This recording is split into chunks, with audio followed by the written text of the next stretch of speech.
정 실장입니다. 나는 솔로 15기 정숙이 이제 결혼 발표를 했습니다. 굉장히 축하할 일이었죠. 그런데 갑자기 여기에 전 여친이 등장합니다. 그리고 이 예비 신랑이 자기랑 사귀던 도중에 소개팅을 해서 정숙을 만났고 이렇게 환승연애를 했다, 양다리를 걸쳤다, 이런 폭로를 한 겁니다. 만약에 이런 상황에서 정숙이 파혼을 결심을 하게 된다면 이 예비 신랑으로부터 위자료 이런 것들을 받을 수 있을지, 또 이 폭로한 전 여친 같은 경우에는 명예훼손 등으로 처벌받게 될지, 이런 것들에 대해서 알아보도록 하겠습니다. 일단 파혼에 대해서는 위자료를 청구할 수 있느냐? 할 수 있습니다. 유책 사유가 있다면요. 특히 약혼 후의 외도는요, 법률에 규정된 파혼 사유이고요. 당연히 여기서 유책 약혼자가 위자료를 물어야 됩니다. 결혼에 들어간 준비 비용 이런 거는 물론이고요. 그것뿐만 아니라 정신적 피해에 대한 위자료까지 물어야 된다는 겁니다.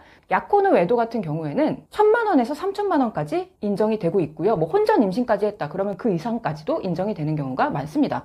거의 결혼했을 때의 외도랑 비슷하게 금액이 나오고 있다는 겁니다. 그런데 이 정숙 사건 같은 경우에는 이 전 여친이 폭로한 내용의 뉘앙스를 좀 보니까 이 남자가 전 여친을 만나는 도중에 소개팅을 하고 또 정숙을 사귀게 된 거는 맞는데 약혼 전에는 관계가 정리된 것으로 보입니다. 그럼 약혼 후에 바람을 핀 건 아니라는 거죠. 이렇게 되면 얘기가 좀 다릅니다. 이거는 불법행위가 아니고요. 그렇기 때문에 위자료 청구에도 기각될 것입니다. 그래서 돈은 돌려받을 수가 없다. 위자료도 청구할 수 없다. 그렇지만 그래도 파혼을 결심한다면 정숙이 일방적으로 파혼을 결정한 것에 대해서 위자료 지급 책임은 면할 수가 있을 거다. 이렇게 생각을 할 수가 있을 겁니다. 그 다음에 이 전 여친 같은 경우에는 불특정 다수가 있는 오픈 채팅방에서 폭로를 했단 말이죠. 그렇기 때문에 공연성이 성립을 하고요. 그 다음에 특정성입니다. 실명을 밝히지 않았다고 해서 안심하시면 안 됩니다. 정숙의 예비신랑의 주변인들, 이 사람들은 정숙의 예비신랑이 그랬다라는 말만으로도 이 사람이 누군지 다 알아차릴 수가 있다는 겁니다. 그런 상황에서는 명예훼손죄가 성립될 수 있습니다. 특정성이 성립된다라고 보거든요.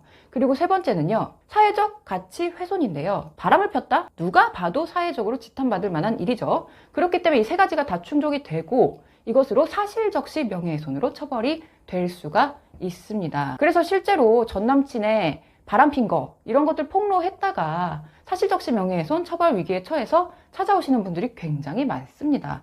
근데 안타깝지만 사실은 그놈이 더 나쁜 놈이죠. 그렇지만 그럼에도 불구하고 그놈은 처벌할 수가 없습니다. 결혼 전에 바람핀 거 그거는 불법행위가 아니거든요. 그런데 이 바람필 걸 폭로한 행위는 불법일 뿐만 아니라 범죄에도 해당을 하기 때문에 조심을 하셔야 합니다. 상대방 잘못도 있기 때문에 어느 정도 참작이 돼서 처벌 수위가 낮아질 수는 있지만 처벌이 될 수 있다는 점. 저도 이 부분이 굉장히 안타까운데 어쩔 수 없습니다. 지금 법이 그렇기 때문에 지금 피해본 2명의 여성분들은 그래도 어쩔 수가 없습니다.